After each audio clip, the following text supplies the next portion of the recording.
Allah kabulkan segala permohonanmu.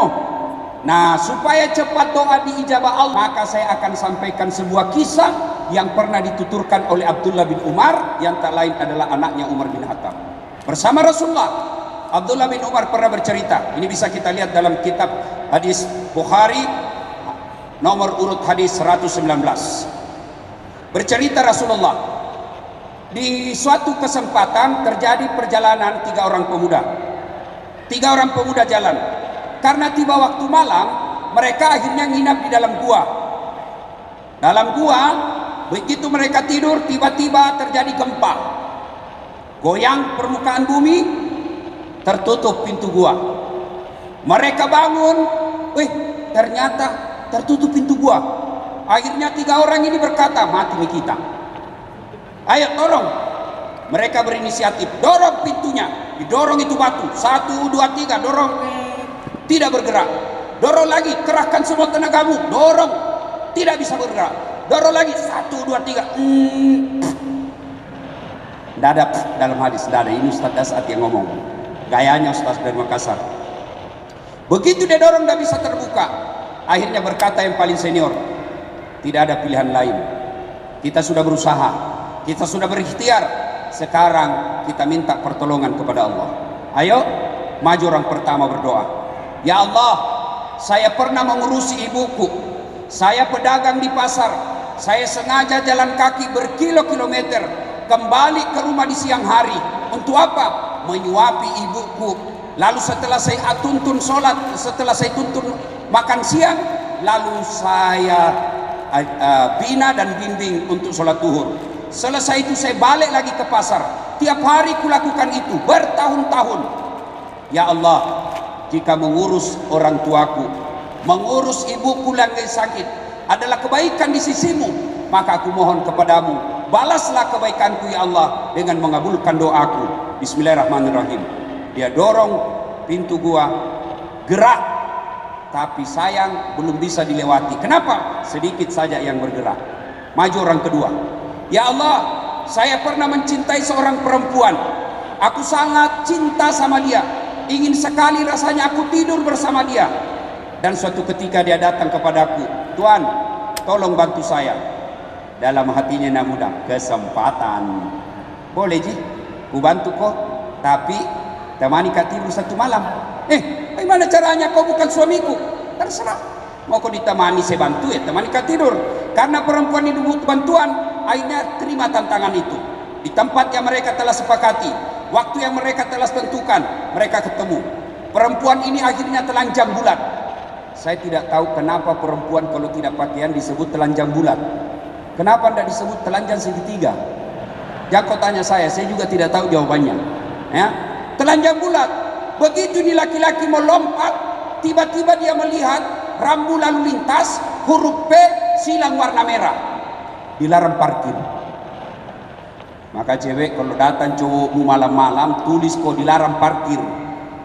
Begitu dia mau berzina, dia takut kepada Allah, dia tinggalkan itu perempuan. Lalu perempuan berkata, bagaimana bantuan? Saya tetap bantu kamu. Tidak saya pinjamkan, saya kasih kau, saya tolong serang.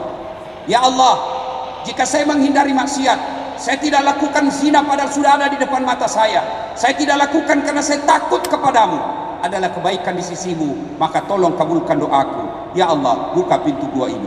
Dia dorong pintu gua, bismillahirrahmanirrahim, bergerak, tapi belum bisa dilewati. Maju orang ketiga. Ya Allah, saya pernah punya pegawai. Ketika dia mau terima gaji, dia pergi merantau. Aku simpan gajinya.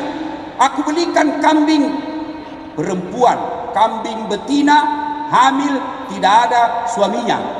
Kambing hamil, tidak ada suaminya. Kambing yang ketawa, namanya juga kambing. Masa ada kambing akad nikah? Mengundang dengan hormat akad nikah kambing betina yang jadi saksi Irfan Hakim. Masa kambing akad nikah? Tidak mungkin lah. Nah, tapi sekarang banyak juga cewek mau saingan sama kambing. Hamil dari suaminya, beleng-beleng. Nah, ya Allah, aku belikan 1 ekor kambing beranak pinak jadi ratusan ekor. Ketika jumlahnya ratusan ekor, maka datanglah pegawaiku. Dia minta gajinya. Tuan, mana gajiku? Itu kambing yang ada di lapangan ratusan ekor. Maksudnya, Tuan, ambil itu. Maksudnya apa? Itu gajimu. Saya ambilkan 1 kambing beranak pinak dan semua itu kau punya. Dia ambil semua ini kambing. Semuanya diambil. Tidak satu pun dia sisa. Ini juga tidak tahu berterima kasih. Sisa kayak 1 ekor. Diambil semua. Lalu dia ingat kebaikannya. Ya Allah, jika memelihara amanah adalah kebaikan di sisimu, maka tolong kabulkan doaku ya Allah. Buka pintu ini. Mereka dorong. Bismillahirrahmanirrahim. Alhamdulillah terbuka. Alhamdulillah lagi.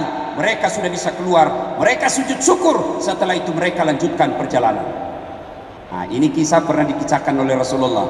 Sekarang apa hikmah dari kisah ini? 1. Ternyata tidak ada manusia yang tidak ada masalahnya. Saya ulang, hikmah pertama dari kisah ini, tidak satupun manusia yang tidak ada masalahnya. Ini muka-muka penuh masalah, saya lihat ini semua. Ayo, ada yang berani tunjukkan siapa yang ada masalahnya? Saya kasih hadiah, bos. Ayo, angkat tangan, siapa yang punya masalah? Mana? Apa masalahnya, Bu? Masalah rumah tangga 1. Apa lagi? Ini hadiahnya, Bu. Hadiahnya, Bu. Sini, Bu, ambil hadiah. Hadiah. Ayo, Bu. Ayo, Bu. Hadiah. Cepat ya, Bu. Ayo, Bu. Ayo. Lain rasanya uang ustadz dengan uang artis. Ayo, Bos. Siapa lagi? Ini cewek. Apa masalahmu, cewek? Kerjaan. Kenapa kerjaannya? Cantik betul ini akhwat. Saya kira masalahnya mau menikah. Ini, ambil ini deh, ambil ini berkah ini, berkah Ramadan. Yuk. Ya, siapa lagi cowok? Siapa lagi ada masalahnya? Ayo cowok, apa masalahmu? Ayo, apa masalahmu?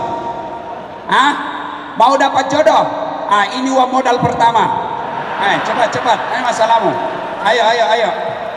Yuk, cepat. Waktu terbatas. Saya Ustaz, Ustadz Irfan Hakim, apa masalahnya?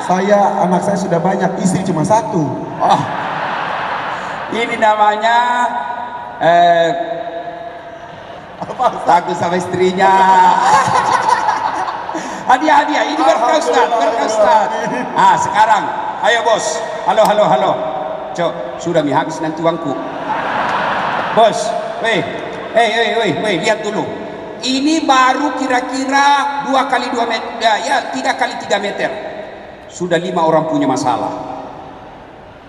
Ayo, jangankan kita.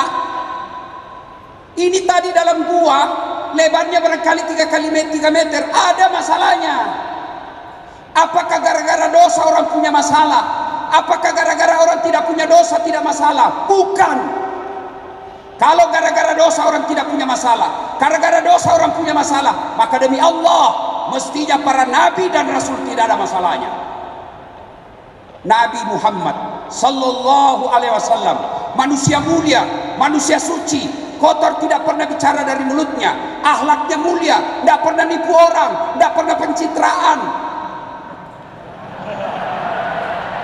Apa?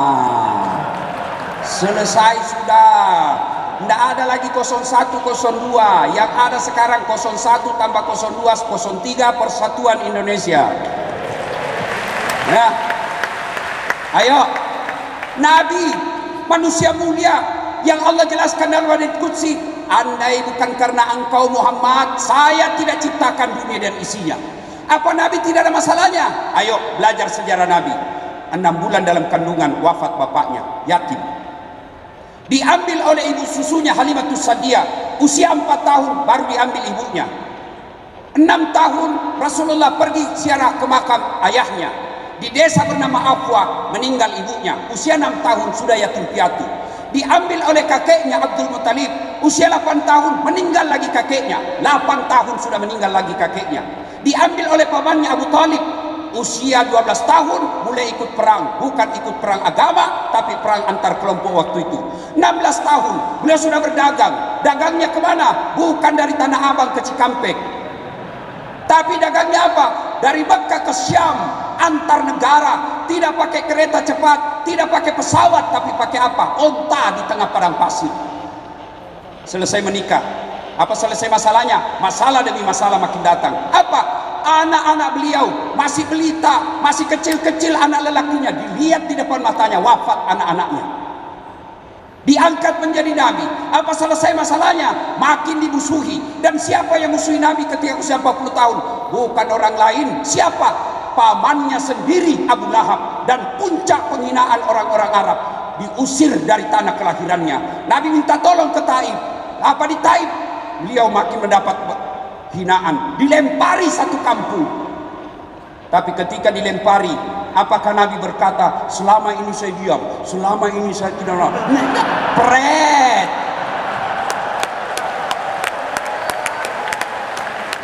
Rasulullah tidak.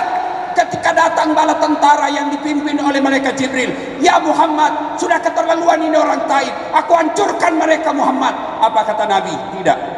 Mereka memperlakukan saya seperti itu karena mereka tidak tahu apa yang kubawakan. Kalau doaku diterima Allah, maka aku berdoa kepada Allah, ya Allah, rahmati semua orang-orang Taif. Maka di Madinah, di Makkah sampai ke Taif, kita lihat orang-orang Taif akhlaknya luar biasa. Nabi sampai di Mekah, diusir dari Mekah ke Madinah, selesai masalahnya, masalah demi masalah, mulai beliau perang antar agama. Nah, berarti bukan dosa kita punya masalah. Masalah bukan jadi masalah. Masalah kita adalah bagaimana mengatasi masalah. Ibu tahu juga Pegadaian, bos. Saya kira cuma di Makassar orang tahu Pegadaian, bos. Saya kasih contoh ibu. Nih, istri cantik, kau kira bukan masalah? Istri cantik nagoda orang, apalagi kalau suaminya jelek. Oh, lebih masalah lagi. Ayo. Oh, berarti bagus kalau istri jelek. Istri jelek dihina orang, kita lagi jadi malu sama dia. Duluan aja buka pesta, nanti kita ketemu di gedung. Sampai di gedung ditelepon istrinya, di mana kau pak? Nggak jadi, saya mencret. Ayo, istri cantik digoda orang, istri jelek dihina orang. Berarti bagus kalau tidak ada istri. Tidak ada istri kesepian bos. Berarti bagus kalau banyak istri, lebih masalah lagi. Tidak ada orang tidak ada masalahnya.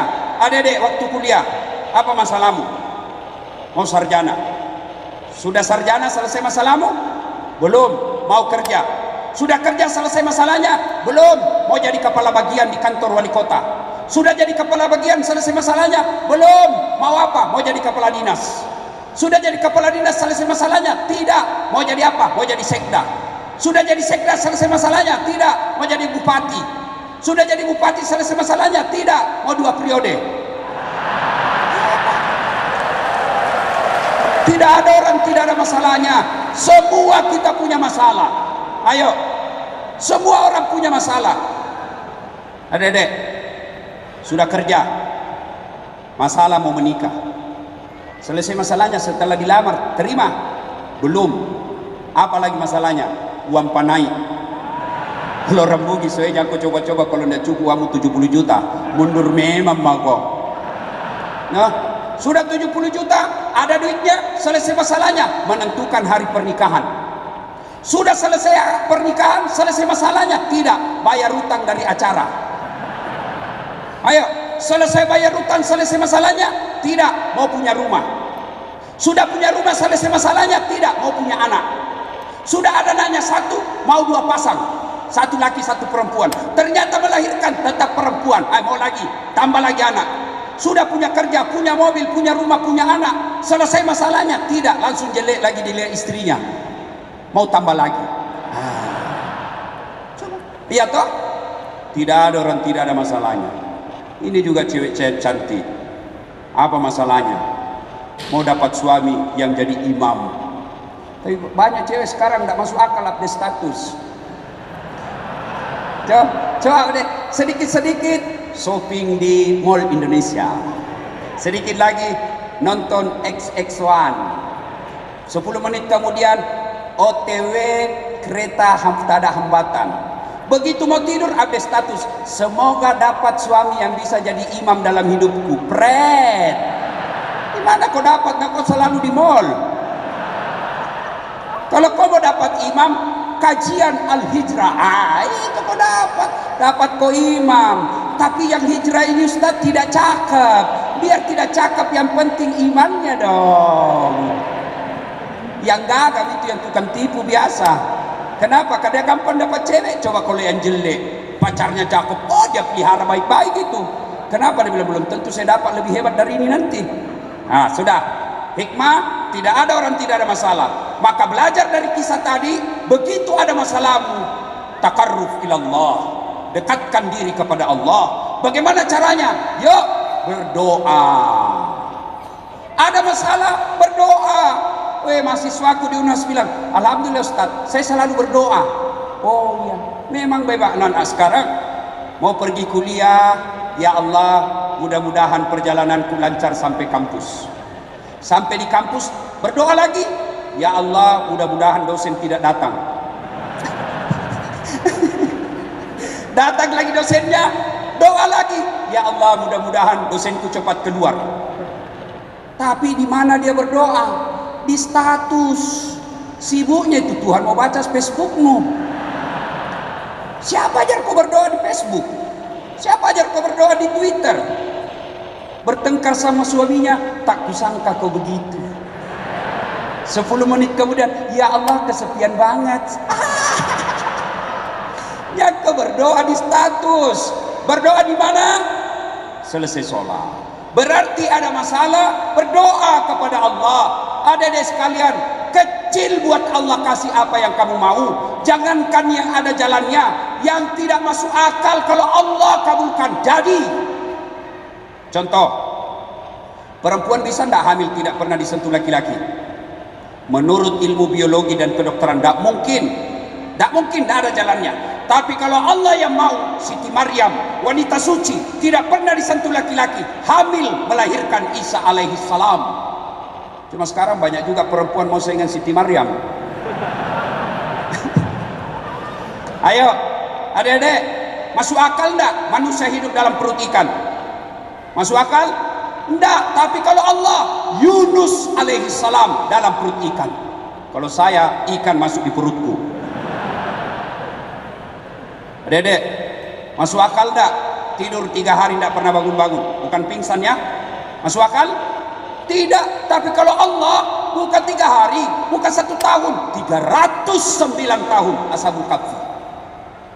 Itu semua tidak masuk akal. Tapi kalau Allah yang mau, tidak ada yang tidak masuk akal. Maka kecil jadi pegawai, kecil jadi polisi, kecil jadi tentara, kecil jadi profesor. Caranya takarruf ilallah, dekatkan dirimu kepada Allah dengan cara apa? Berdoa. Allah sudah janji, ud'uni astajib lakum, minta kau kepadaku, pasti saya kasih. Itu janji Allah, bukan janji caleg. Woi, kalau caleg Anda bisa dijanji kita surga, dijanjinya juga kita surga. Pilih saya, sama-sama orang Bugis, pilih saya. Telepon saya 24 jam, ini nomor KPK. Begitu terpilih, dia ganti nomor HP-nya. Wah, hancur kita, kau bohongi lagi bos. Inilah rakyat Indonesia paling sabar di dunia Pak. Ditipu, dibohongi, datang dikasih sarung, dipilih lagi. Sudah ditipu kita, dibohongi kita, berdoa lagi, ya Allah lindungi pemimpin kami, rahmati pemimpin kami. Kurang apa rakyat Indonesia? Kurang diurus.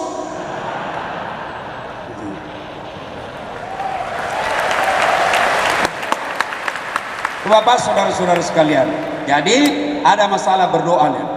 Ustaz, saya sudah berdoa 30 malam Ramadan, selalu saya berdoa, kok yang saya minta tidak dikasih Allah? Jangan kau sangka buruk, sangka baik. Sudah berdoa, mengurus orang tua, ternyata yang saya minta tidak dikasih Ustaz. Sangka baik, berarti yang kau minta tidak baik buat kau.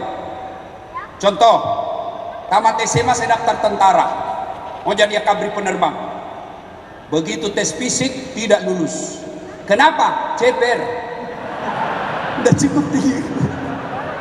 Saya protes kepada Allah waktu itu. Ya Allah, kenapa kau lahirkan saya dalam keadaan pendek? Kau tidak rugi jadi Tuhan kalau saya jadi tentara. Ternyata temanku lulus polisi. Dia sekarang reserse di Sulawesi Barat, Mamuju, pakai bunga-bunga satu di sini. Reserse dia pakai baret merah. Saya lulus jadi ustadz pakai baret putih. Tapi alhamdulillah dengan baret putih yang saya pakai, mulai baret hitam sampai baret merah, ku caramai kau semua. Nah, bos, Allah kasih yang terbaik. Sudah datang melamar baik-baik, sudah kita kasih ini dan lain-lain, ternyata orang tuanya tidak senang. Sudah, berarti itu bukan terbaik buat kita. Jangan pernah sangka buruk. Sudah gagal jadi tentara, saya daftar fakultas kedokteran. Saya sholat tahajud 40 malam berturut-turut. Saya nasar puasa 7 hari. Ibu bapak saya doakan saya. Saya ikut bimbingan tes. Begitu pengumuman, cari namaku sampai habis tidak ada. Malah saya lulus di Sospol, Fakultas Sosial Politik, jurusan Ilmu Komunikasi. Saya tahu jawabannya. Saya pulang kuliah di kampus Unhas, terjadi tabrakan jalan perintis kemerdekaan. Berceceran darah di aspal, saya turun tolong dia yang tabrakan, saya yang pingsan. Ternyata saya tidak bisa lihat darah. Sampai sekarang kalau lihat itu, kasihan itu yang anak-anak dipukuli sampai meninggal, yang kejadian kemarin, waduh, saya kayak mual mau langsung pingsan. Seolah-olah Allah ingin berkata kepada saya, Das'at, bagaimana kau mau jadi dokter, kau tidak bisa lihat darah, bos. Saya telepon temanku yang jadi dokter, dia tugas di Kepulauan Aru. 2 tahun atau 3 tahun yang lalu saya telepon, dok, pulang kau lebaran ke Makassar? Tidak. Rugi-rugimu itu jauh-jauh cari uang, kau tidak lebaran sama orang tuamu. Mahal tiket ustaz, 25 juta tiket. Dalam hatiku, alhamdulillah saya jadi ustaz, tidak pernah pusing soal tiket. Dibelikan, bos. Apa? Subhanallah, hebatnya lagi, pergi tidak bawa uang, pulang bawa uang. Ya bos, sangka baik, berdoa saja. Apa yang kau minta tidak dikasih Allah, jangan sangka buruk. Tuh, yang ketiga, hikmah dari kisah ini.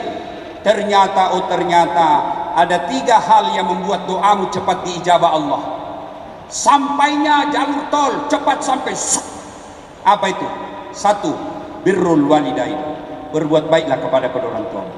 Sayang 1000 sayang, anak-anak sekarang lebih sopan kepada pacarnya daripada bapaknya. Bapaknya nasihati, nak, janganlah kau keluar malam-malam, tidak bagus. Itu kan dulu, bapak ini kolot.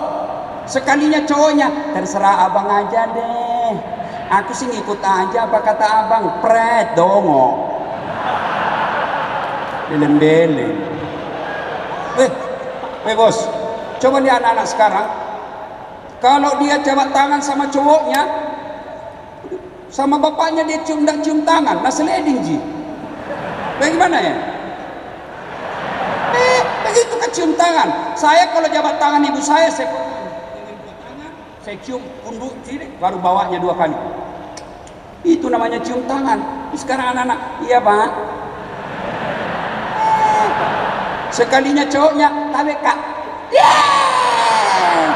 dongo. Dia ketawa, serius orang ini bos. Selama kau tidak muliakan orang tuamu, jangan harap.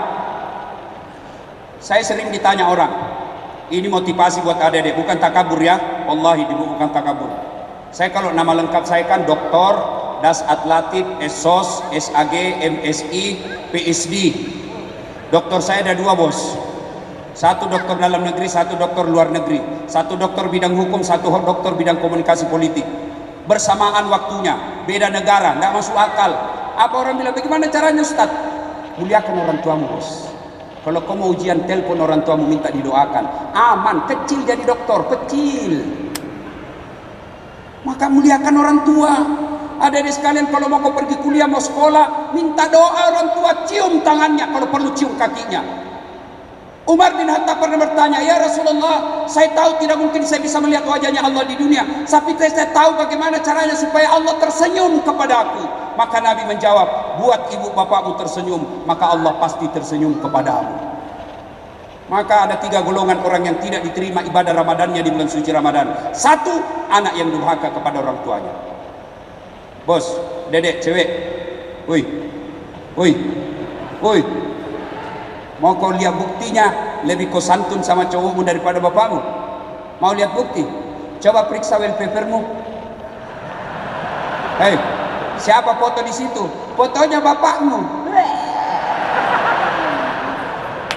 Saya ujian mahasiswaku di Unhas toh, ujian final test, tidak boleh pegang HP, nanti kau kerjasama melalui WhatsApp, simpan sudut kanan meja.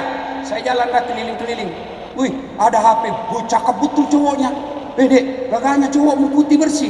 Dia bilang, Ustaz tidak tahu siapa ini dek? Lee Min Ho. Siapa Lee Min Ho? Artis Korea Ustaz. Oh artis ini. Nah kenal kau dek? Tidak. Pernah kau miss call? Tidak. Pernah kau kirimi pulsa? Tidak. Dongok. Ganti itu. Apa ini tuh artis kau simpan di situ? Nah kenal kau? Ganti itu. Pasang fotonya bapakmu. Tunggu dulu Ustaz. Ustaz sudah terhapus Ustaz. Gak kau ketawa. Dek, saya tidak masuk akal kalau ada perempuan kurang ajar sama orang tuanya, karena kalian akan menjadi orang tua yang sangat menderita. Kalau ada, Nabi kan pernah ditanya, ya Rasulullah, setelah Allah dan Rasulnya siapa yang saya taati? Ibumu. Setelah itu ibumu. Setelah itu ibumu. Setelah itu bapakmu. Kenapa? Karena ada kesusahan perempuan yang tidak pernah dirasakan laki-laki. Apa itu? Satu, mengandung, hamil. Ibu pernah merasakan hamil? Paling setengah mati itu ibu-ibu hamil 9 bulan tidak pernah tengkurap.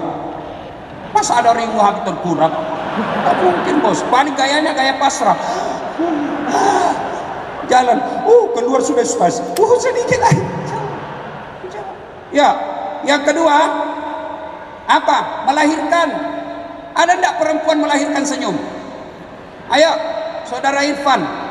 Mantan-mantan dia selebriti, artis, dirinya cantik. Apa enggak menderita kalau melahirkan? Mantan-mantan dia kaya, artis, melahirkan keluar kona. Enggak. Kita laki-laki paling menderita kalau ngidam. Sampai ada yang minta, Ustaz, apa doanya supaya berhenti ngidam? Saya bilang, ngidam apa istrimu Pak? Dia bilang, nanti dia bisa tidur kalau dia lihat saya di atas lemari. Berhenti kok. Makasih bodoh-bodoh kok itu.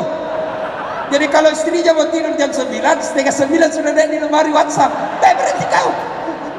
Ya juga keterlaluan ibu. Yang ketiga, penderitaan seorang perempuan yang tidak pernah dirasakan laki-laki. Apa itu? Menyusui.